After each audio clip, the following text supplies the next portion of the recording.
In December of 1974, the U.S. government made Third World population reduction a central national security issue. The operation plan, titled National Security Study Memorandum 200, was simply a regurgitation of the British Commission on Population created by King George VI of England in 1944, which openly stated that populous Third World nations posed a threat to the international elite's monopoly of global power. The Kissinger-authored U.S. plan targeted 13 key countries where massive population reduction was called for. Kissinger recommended that IMF and World Bank loans be given on condition that nations initiate aggressive population control programs, such as sterilization. Kissinger also recommended that food be used as a weapon, and that instigating wars was also a helpful tool in reducing population. In 1972, the Nixon White House also implemented a eugenics policy, which was directed by George Herbert Walker Bush, then United States Ambassador to the United Nations. Bush advised China on the formulation of their one-child policy and directed the federal government to forcibly sterilize more than 40% of Native American women on reservations. The Bilderberg-dominated Club of Rome advocated environmentalism as the best front to implement population reduction. Western populations would accept serfdom if it was packaged as saving the earth.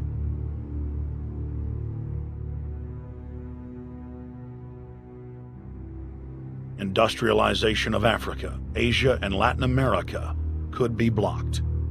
Citizens would more willingly give up their national sovereignty if it were sold as a way to help the planet. The think tank also concocted the peak oil fraud as a way to create artificial scarcity. And the Club of Rome has been aggressively pushing a global carbon tax as a way to fund their planetary government.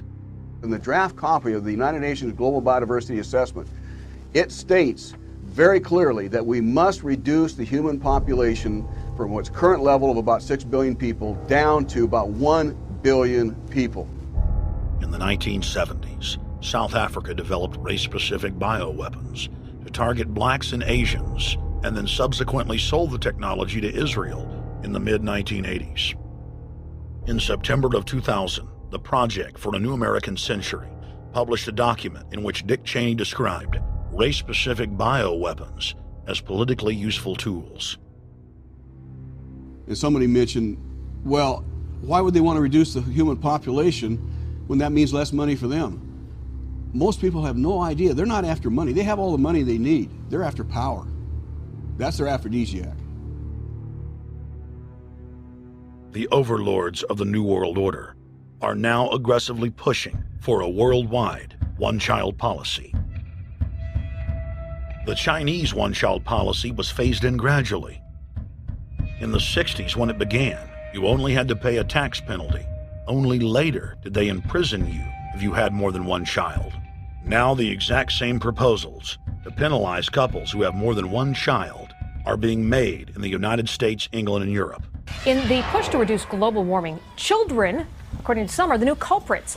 A think tank in the UK says too many kids are what's making the planet worse, saying large families, anything over 2 children really, should be frowned upon as an environmental no-no, akin to not reusing your plastic bags, driving one of those big gas-guzzling cars, taking long trips overseas. The UK, in fact, has negative growth. I think Canada does too. That still, families in our rich countries shouldn't have more than 2 kids.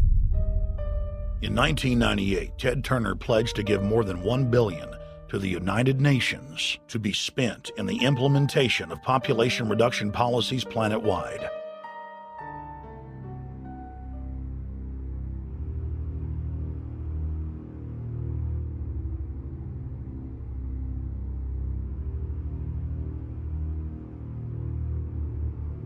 In 1999, the Bill and Melinda Gates Foundation gave $2.2 billion to Planned Parenthood, the United Nations Population Fund, and other population reduction groups. By 2007, the Gates had given more than $30 billion, almost exclusively to population control groups. The controlled corporate press cynically reported that the Gates were giving the money to help third world children. Bill and Melinda Gates were dethroned as the world's most generous philanthropists when their friend and fellow population reduction enthusiast, Warren Buffett, gave $37 billion to fund an army of population control groups. And I actually think the world will be much better when there's only 10 or 20% of us left. Dr. Eric Pianka.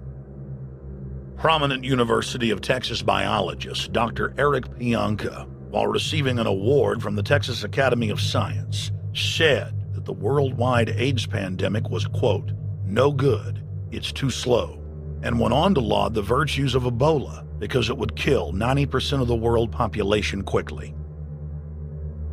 When his statements erupted into a national controversy, his graduate students defended him, stating that Pianka was too conservative and that all humans should be killed.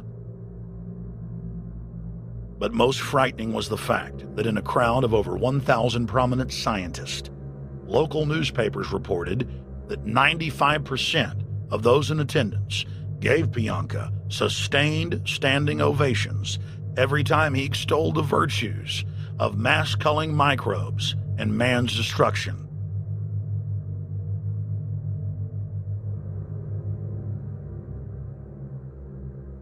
China was able to turn the corner and become the leading world superpower because they have a police state and they are able to force people to stop reproducing.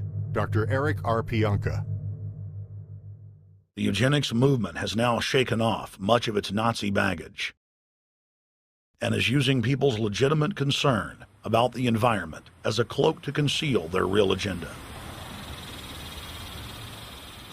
Everyone wants to breathe clean air and have good water, but the controllers of the environmental movement have done nothing but co-opt people's concerns and parlay it into support for global policies that further destabilize the third world and create untold misery. Phony environmental and conservation groups are now the biggest private landowners in the world. They lobby government to take property away from local populations, only to develop it themselves later. When the U.S. military dumps millions of gallons of nerve gas on the east coast of the U.S., they don't say a word. Thousands of companies are creating transgenic cross-species hybrids, splicing plants, animals, and insects, and releasing the new organisms into the global biosphere, vandalizing the very genetic code of the planet. And large environmental organizations do nothing. The corporate elite of the planet intensified their push for a global taxation system with a year-long build-up to the Live Earth hysteria held on July 7th, 2007 on 7 continents. World leaders announced that saving the Earth was the new organizing principle for humanity and hailed it as the planet's new religion. They claimed that CO2, which plants breathe, was killing the Earth, and that we must reduce the number of children we have to curtail our carbon footprint.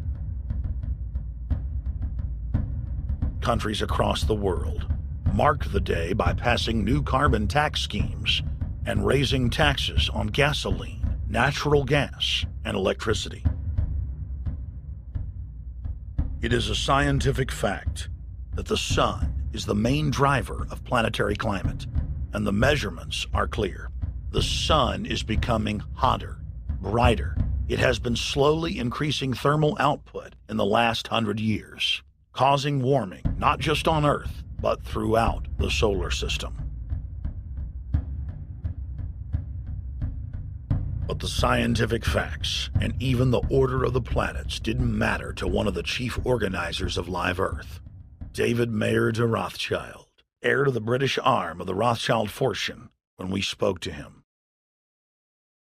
When I called Rothschild on the order of the planets, he just laughed, thinking the audience wouldn't get it. He continued to count on the population's ignorance and claimed that the global warming lobby has nothing to do with carbon taxes. I guess he hadn't spoken with his good personal friend, Al Gore.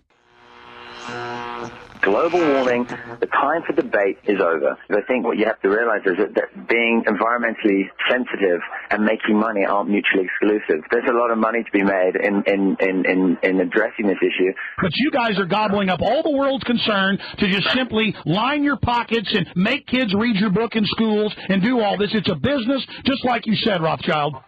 It's not. Do you think I make any money out of this? It's the same thing. It's the same thing your your money changing ancestors did. They're in Germany, Red Shield, and I'm calling you out, Red Shield. We know it's a scam. A pollution-based tax system, principally CO2. We're causing it mainly, vast majority of it. The consequences are bad and will be catastrophic unless we act. The polar ice caps of Mars are receding at several miles a year, much faster than ours, and that the moons of Saturn and Jupiter are melting. In fact, several of their moons were ice and are now liquid seas. Now, how are SUVs causing that, David Rothschild? That's because those planets are closer to the sun, my friend. No, Jupiter and Saturn are not closer to the sun. Neither is Mars. Yes, sir. I think you'll find, right, that the very simple matter, and what I wanted to say, and this is my final point, forget your taxation theory, because actually it's not taxation. Put a price on the carbon. A tax is the best way. Cap and trade can also do it. If there were a carbon-based tax, would there be a need for an economy-wide cap and trade system? They are not either or. We can do both. I am in favor of both.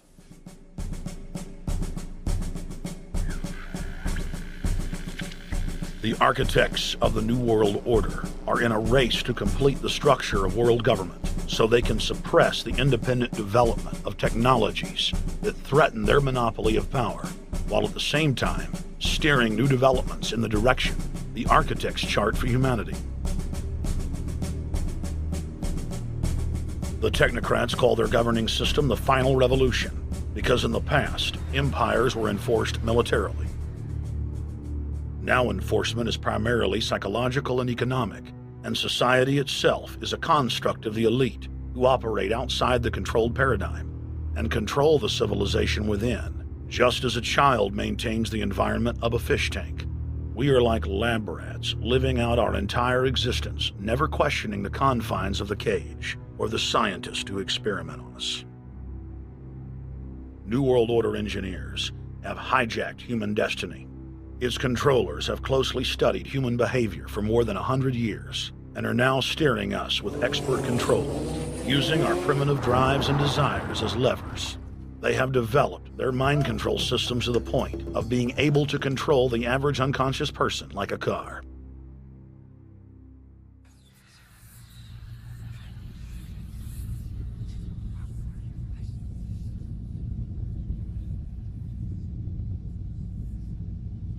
Eugenics dominated the 20th century. Its ruthless spirit has now metastasized into the fields of genetics, nanotech, and robotics. But that's not surprising. From their inception, all three disciplines have been dominated by eugenicists.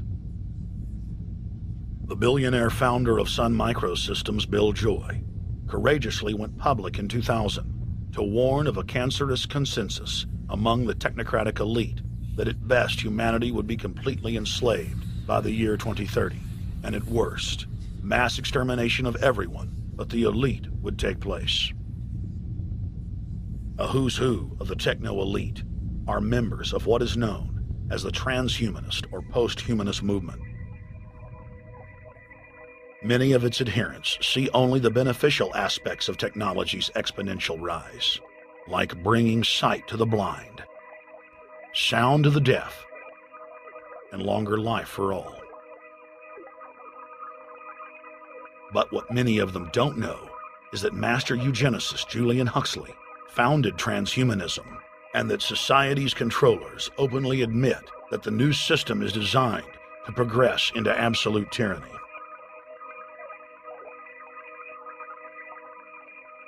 Leading transhumanist Ray Kurzweil boasts that technological advancements will allow those that can afford it to live forever, but admits that most won't be able to keep up with the new master race.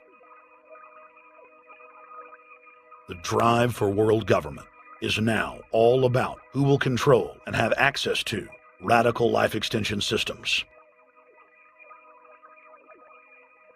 Biological evolution is too slow for the human species. Over the next few decades, it's going to be left in the dust.